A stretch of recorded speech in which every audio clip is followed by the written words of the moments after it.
त्या पूर्ण सिस्टमच्या अगेन्स्ट हा एकटा व्यक्ती, पूर्ण सिस्टमच्या अगेन्स्ट हा एकटा व्यक्ती गेला आणि सिस्टम चेंज करून टाकले. जर तू जे बी म्हणतो आणि दुसऱ्याला टुचत असेल ते, तर त्याला दोष स्वतःला देऊ नको ना. ज्याला टुचतो त्याला टुचू दे.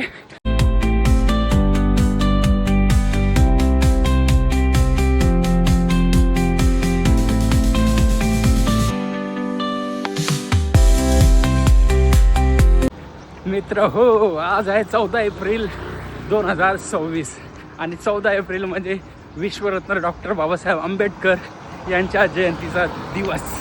आजच 1891 साली त्यांचा जन्म झाला महू या शहरामध्ये.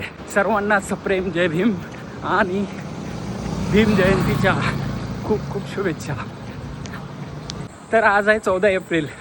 गेस करा, ओळखा किती किलोमीटर धावणार आपण. 14 एप्रिल 14 किलोमीटर. तर बाबासाहेबांचं पूर्ण नाव होतं भीमराव रामजी सपकाळ. सपकाळ हे त्यांचं अगोदरचं आडनाव होतं. नंतर त्यांच्या गुरुजींनी त्यांच्या आडनावावरून आंबेडकर हे आडनाव झालं त्यांच्या गुरुजींच्या नावावरून. त्याच्या वेगवेगळ्या थेरीज आहे. कोणी आंबावडेकर म्हणत होतं, आंबेडकर म्हणते, वेगवेगळे सोर्सेस आहेत. पण गुरुजींच्या प्रयत्नामुळे सपकाळचं हे आंबेडकर झाले आहे. 2 किलोमीटर झालेलं आहे ॲट दी पेस ऑफ 5:30. तर गोष्ट आहे लहानपणीची, जेव्हा बाबासाहेब शाळेत जात होते. लहानपणी त्यावेळेस समाज व्यवस्था अशी होती की जे खालच्या जातीचे, सो कॉल्ड खालच्या जातीचे लोक होते, त्यांच्या मुलांना शिक्षण घेण्याची मुभा नव्हती. शिकायचं असेल तर वर्गाबाहेर बसावं लागेल. तर बाबासाहेब वर्गाबाहेर बसून शिकले.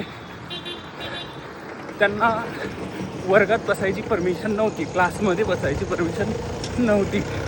आणि स्वतःचं पाणी स्वतः घरून घेऊन यावं लागत होतं. शाळेत ते इतर मुलांसाठी पाणी ठेवलेलं होतं प्यायला, ते पाणीसुद्धा त्यांना पिता येत नव्हतं. 3 kilometre done at the pace of 5:40. मुंबईमध्ये बाबासाहेबांचं BA. त्यानंतर ते उच्च शिक्षणासाठी अमेरिका येथील कोलंबिया युनिव्हर्सिटीमध्ये गेले.